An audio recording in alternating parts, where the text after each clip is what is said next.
Hey everyone, and welcome back to ByHollyG. Welcome to today's video. If you are still new around here and you didn't know what this channel is about, we talk about everything to do with biology. I'm Holly Gabrielle, hence ByHollyG, or if you say it in one, it's ByHollyG. As you can tell from the title, this video is going to be all about animal cells. I'm essentially going to be giving you a tour of an animal cell. This video is also designed for anyone that hasn't really studied biology before. We're going to be talking about a cell, the structure of a cell, what's inside a cell in particular, and what the function of the different organelles, the different parts of the cell are. But yeah, that is today's video. That is what we're going to be talking about, isn't it, Milka? If you haven't met Milka, this is Minnie, or Milka. We do love a bit of biology, huh? I hope you enjoy it. Definitely give it a thumbs up if you do. If you like it just because Milka has made an appearance, then that is also fine. And if you are new around here and you want to subscribe to ByHollyG, definitely do that because there is loads more biology content coming your way. So yeah, we're going to make sure Milka kind of goes to sleep whilst we talk. We are essentially going to start with defining a cell, just in case that term in itself is new to you, and that is also totally fine. As I said, this video is designed for those of you that haven't maybe studied biology, but if you have studied biology before, then I hope this video helps you revise, or it just refreshes your memory. A cell you would kind of define as a single functional living unit. Every single living thing on this planet is made up of cells. Whilst some organisms like us as humans are multicellular, we are made up of lots of different cells. On the other hand, you have organisms that are unicellular. They are just simply a single cell, and they exist as a single cell. Many bacterial cells, for example, are just simply single cells. We obviously have lots of different types of organisms and lots of different types of cells. So we have animal cells, plant cells, bacterial cells, you know, you name it. There are loads of different types of cells. However, in this video, I am specifically going to be talking about an animal cell. So I suppose we need to now narrow it down and talk about what an animal cell is. So yes, an animal cell is a cell of an animal. And just to put this into a bit of a broader context, I'm not going to talk about this too much today, but when we classify living organisms, the first major division we make is between a eukaryote and a prokaryote. Prokaryotes, for now, you can think of those as bacteria and bacterial cells. The animals, along with like plants and fungi, we come under this broad category as eukaryotes. I will make a whole separate video, I think, about prokaryotes and eukaryotes in the future. But for now, the defining feature that I want you to remember about a eukaryote is that they possess a membrane-bound nucleus. So by definition, because an animal cell is a eukaryote, it must have a nucleus that has a membrane. On top of this, we can say that there are lots of different types of animal cells. If you just think about humans, for example, we are animals. We have, you know, neurons or nerve cells, we have muscle cells, red blood cells, white blood cells, you know, every different type of animal cell has a different function. So we say that they are specialized to perform a particular function, or in other words, they are differentiated. If you want to hear more about cell specialization and differentiation, then you can watch my last video, which was about stem cells, and you'll find out about everything in that video. So now we're going to move on to the main part of this video. We're going to be talking about an animal cell, and I'm going to be giving you a tour of an animal cell. So we're going to be looking inside an animal cell. In other words, I'm going to be talking about an animal cell's ultrastructure. So ultrastructure is the kind of structure of a cell that we can only see under a microscope. So with a naked eye, we cannot see what's inside a cell. And I hope that by the end of this video, you will know a bit about the different types of organelles, what their different functions are, and also a bit about their structure. And obviously at this point, I need to define an organelle. So an organelle, we're going to say, is a specialized cellular substructure that performs a particular function. And I'm going to highlight the key organelles in this video. Inside animal cells, and because as I've talked about, animal cells are eukaryotes, they have a nucleus which is membrane bound, but most of the other organelles inside animal cells are also membrane bound. Membranes are also not the focus of this video, but for now, what you can understand about a membrane is that it is a lipid-based structure. It's a flexible structure that kind of just like holds something together. So the entire animal cell will be surrounded by a cell membrane. That's what we call the cell surface membrane, and that is exactly the same as a membrane that surrounds an organelle. So for example, the membrane of the nucleus, for example, they are all made predominantly of lipids, but we can just contrast the cell surface membrane that surrounds the whole entire cell and holds the contents of the entire cell together with internal membranes, or organelle membranes, which are those that surround the individual organelles. So the first organelle that we're going to talk about is the nucleus. nucleus. I have mentioned this a few times already, but the nucleus is arguably the central point of a cell. It's the most important organelle. That could be argued because, I mean, not every animal cell possesses a nucleus. Red blood cells, for example, they are still living cells, but they don't have a nucleus. However, we are going to start with the nucleus. So the nucleus of an animal cell, it is where the majority of the DNA or the genetic information is found. And as a result of that, the function of the nucleus is to therefore store this genetic information. So to store hereditary information that is going to be passed on as that cell divides, and also is going to be passed on through generations. And secondly, because it houses the majority of the DNA, it essentially controls the cell's activities. It tells the cell what to do. On my main diagram of an animal cell that I'm going to be drawing throughout this video, note it's not actually drawn to scale, but I've just drawn it as a plain circle. We are just going to zoom in and look at the structure of the nucleus just in a bit of detail. As I said before, the nucleus has a membrane, but in particular, it has a double membrane, and this is what we call the nuclear envelope. So the nuclear envelope is a double membrane. There are two membranes running parallel to each other that surround the nucleus. On my diagram, I've tried to draw this as like one thick line, which you just have to remember represents two membranes, or a double membrane, which is the nuclear envelope. Secondly, this envelope, so those two membranes, they are pierced by nuclear pores. Obviously, material has to be transported in and out of the nucleus, so that is the function of those nuclear pores, but obviously they don't let anything in and out. They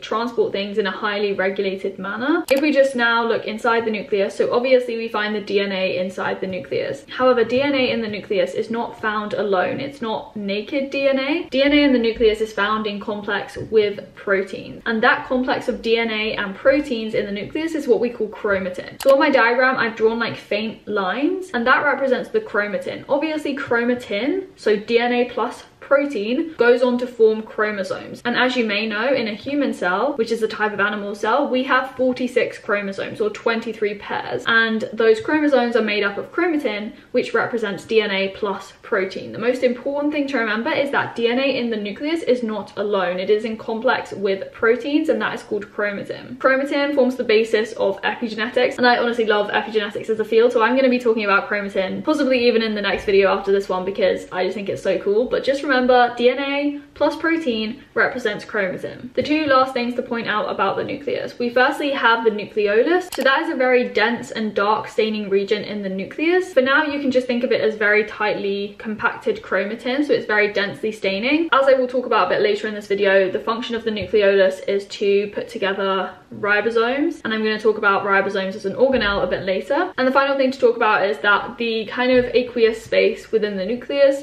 that is just called the nucleoplasm. So the aqueous liquidy substance that is contained within that double membrane of the nuclear envelope, that is what we call the nucleoplasm. The second organelle that we're going to talk about is the endoplasmic reticulum. So the endoplasmic reticulum is a membrane-bound organelle. In this case, it doesn't have two membranes, it's just a single membrane-bound organelle. But the most important thing with the endoplasmic reticulum, or the ER, is that there are two types of endoplasmic reticulum. We have the first, that is the RER, that stands for the rough endoplasmic reticulum. And then we secondly have the SER, which is the smooth endoplasmic reticulum. If you looked at the RER under the microscope, it has a rough appearance, and that is because it is studded by ribosomes. Now, ribosomes are a different organelle, which are represented as the dots on my diagram. If we have to describe the endoplasmic reticulum, yes, remember that the rough one is studded with ribosomes, but the ER as an organelle, it's membrane bound, but we'd say it is this kind of complex system of stacked interconnecting membranes that spread throughout the cell. And those membranes, we call those membranes, those flattened kind of membranes, cisternae, and the space inside the cisternae is called the cisternal space. Something you should notice about my diagram is that the RER is connected to the nucleus. So remember I said that the nucleus has an envelope. It is surrounded by two membranes because it's double membraned. The outer membrane of the nucleus, so we have the outer nuclear membrane and the inner nuclear membrane. That outer nuclear membrane is continuous with the membrane of the rough endoplasmic reticulum. Hence, they are connected, and that is why the rough endoplasmic reticulum is found in close proximity to the nucleus. It is essentially surrounding the nucleus. In terms of the functions of the rough endoplasmic reticulum, I'm going to give you three key functions. So the first is that we say that RER functions in protein synthesis. Now, that is because the ribosomes that stud the RER,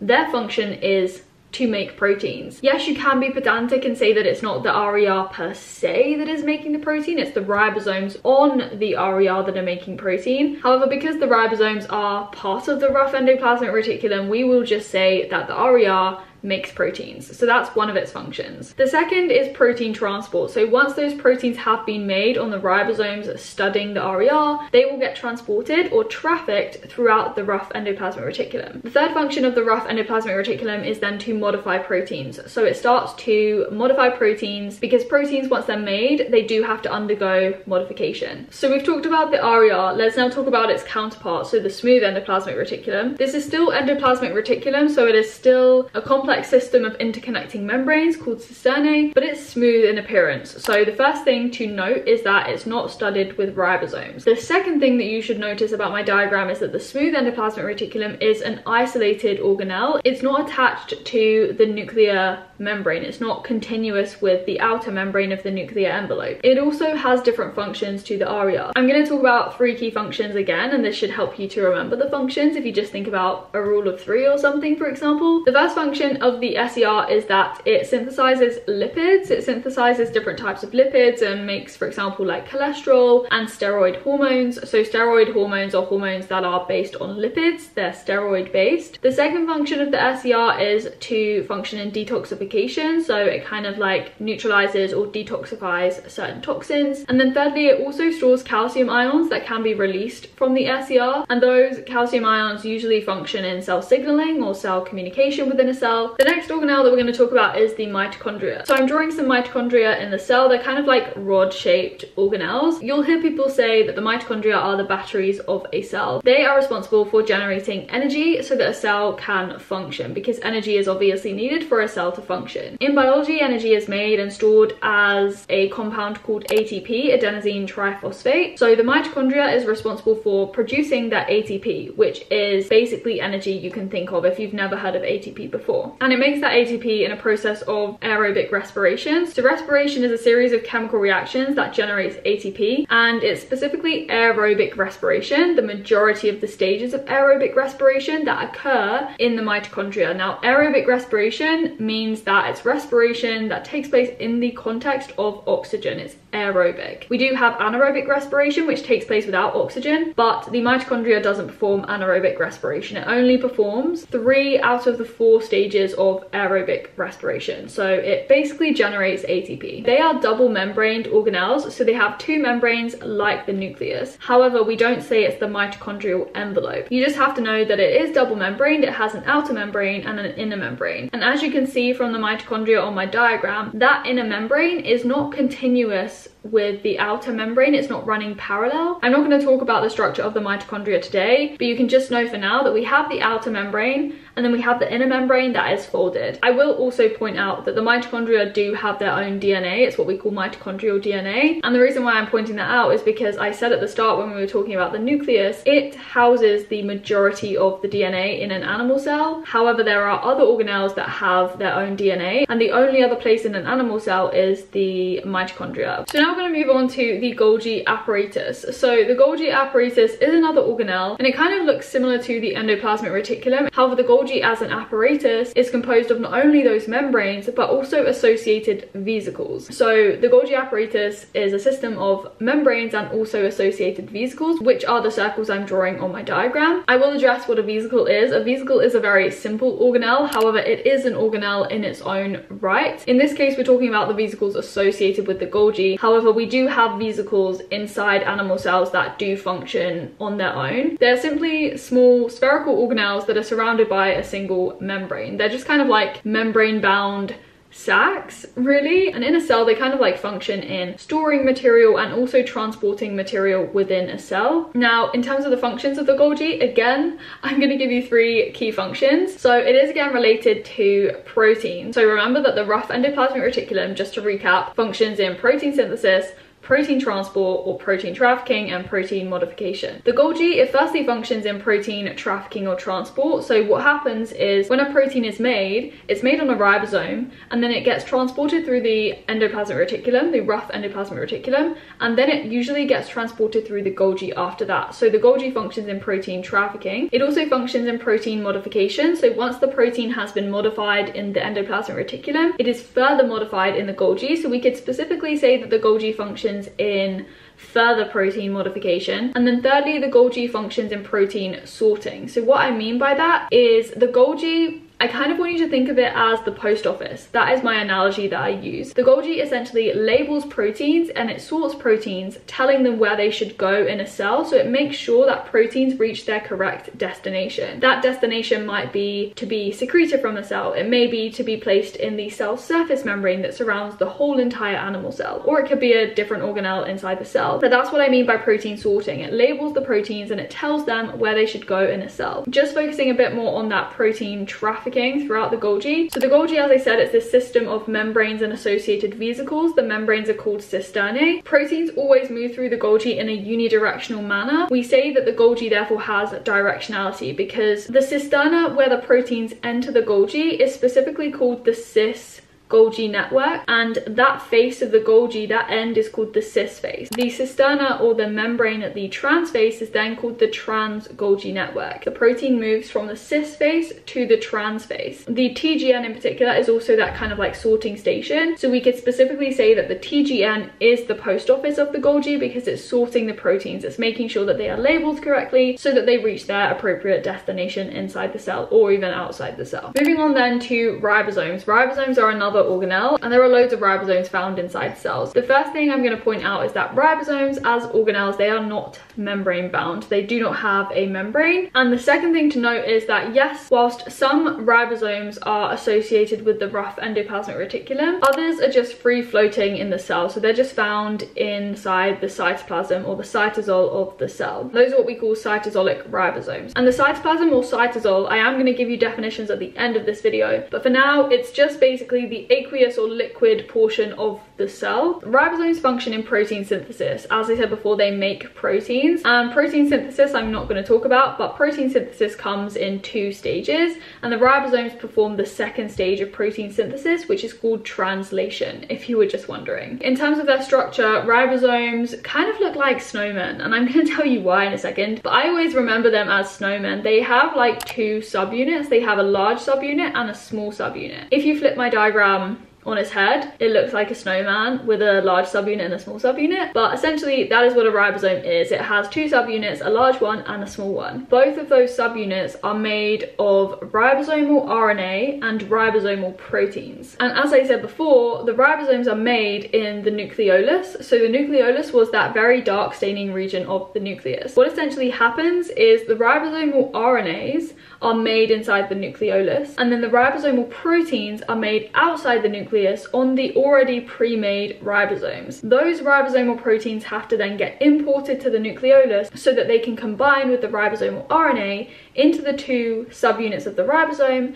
and then those subunits are put together to build a whole ribosome, which is then exported from the nucleus. If you didn't follow that, don't worry, just remember that ribosomes are made inside the nucleolus. The final thing I am going to say about ribosomes in animal cells, and this is again related to the fact that animal cells are eukaryotes. As I said, eukaryotes have this membrane-bound nucleus as their defining feature, but something about eukaryotes, and in particular about the ribosomes, eukaryotes have larger ribosomes than prokaryotes. Eukaryotic ribosomes are what we call ATS ribosomes. 80 is obviously the number 80, but the letter S is basically a Svedberg unit. But what you can just remember is that a larger number means that the ribosome is larger or denser. So the eukaryotic ribosomes are 80S. For reference, the ones in prokaryotes are 70S, so obviously they are smaller. The two subunits of the ATS ribosomes in animal cells, in eukaryotes, they are annoyingly 60S is the large subunit and the smaller one is 40S. Now you're probably wondering, why does that not add up to 80? 80, but essentially the reason why 60s as the large subunit and 40s as the small subunit does not add up to 80 is because the Svedberg unit is non-linear, is basically the very simple explanation, and so in that way we cannot do simple addition. Similarly, in a prokaryote, the 70s ribosomes have a large and a small subunit, and they are 50s and 30s respectively. As I said though, if you would like a full video where I detail the differences between prokaryotes and eukaryotes, definitely like this video and I can do that for you guys in the future. The final organelle that I wanted to mention in detail as part of this animal cell tour is the lysosome. So lysosomes are essentially specialized vesicles. Just like any vesicle, they have a single membrane. They're just like a single membrane bound sac. But inside a lysosome, we find digestive enzymes because lysosomes function in intracellular digestion. With those enzymes inside, which are the dots that I'm like drawing on the diagram, they break down material that has either come from outside the cell. It can also break down material that's inside the cell. So for example, like an organelle that's defective or doesn't function anymore, or a protein that's misfolded, or a protein that doesn't function anymore. They are specialized because they have those digestive enzymes, as I said, but the pH of the lysosome is also acidic. So the pH is sub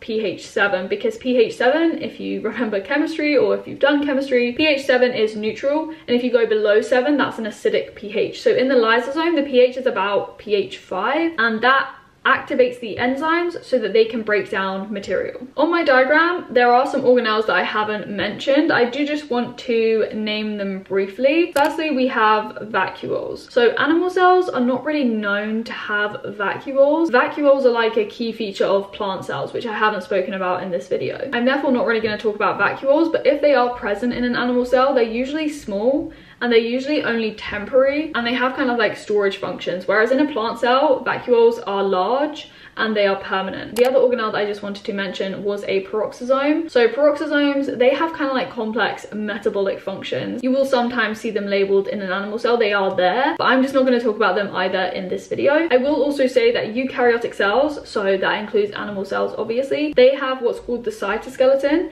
and that literally means skeleton of the cell. Cyto means cell and skeleton means skeleton. I will do a whole video for sure in the future about the cytoskeleton, but now I just want you to know that the animal cell and all eukaryotic cells, they have a cytoskeleton, and that has loads of different functions. It functions in maintaining cell shape, changing the cell shape, intracellular transport. It has so many functions, and I just want you to be aware of it, that it's there. You wouldn't say it's an organelle though. The cytoskeleton is not an organelle, it's a skeleton. The final thing I wanted to define was the cytoplasm and the cytosol. I said I was going to do that before. Now, the terms cytoplasm and cytosol are often used interchangeably. However, they are subtly different if you want to, again, be quite pedantic about this. The cytosol refers to the aqueous space inside the cell, so the liquid inside the cell. The cytoplasm, on the other hand, refers to the cytosol in addition to all of the organelles that are contained within an animal cell, except the nucleus. So that is basically a tour of an animal cell. That's a tour of the organelles that we find inside animal cells. The last thing I wanted to just mention, which I think is really important here, is the idea or the concept of compartmentalisation. As you should now kind of be aware, inside an animal cell we have different organelles, and those organelles are cellular substructures that are specialized for performing a particular function. So every organelle has a different function, whether it's the mitochondria to synthesize ATP or energy, or whether it's the rough endoplasmic reticulum in making proteins, transporting them and modifying them, etc. You know, every organelle has a different function, and in biology that is what we refer to as compartmentalization. In order for an organelle to have a different function, it needs to have a particular microenvironment. So that microenvironment might mean that it has a different pH. For example, the lysosomes have an acidic pH. A different microenvironment might also be defined in terms of the molecules that are contained within that organelle. You know, every organelle has a different microenvironment, and that particular microenvironment allows the organelle to perform a particular function. And then inside a whole cell, you have lots of different organelles performing lots of different functions at the same time,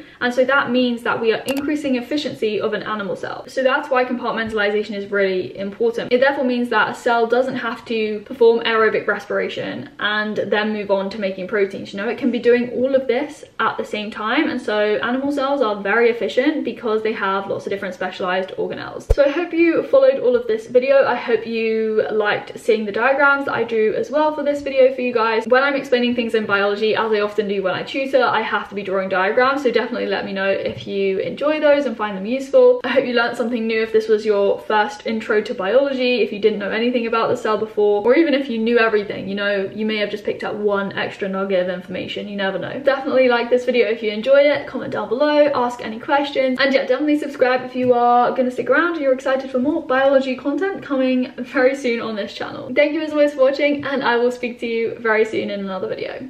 Bye!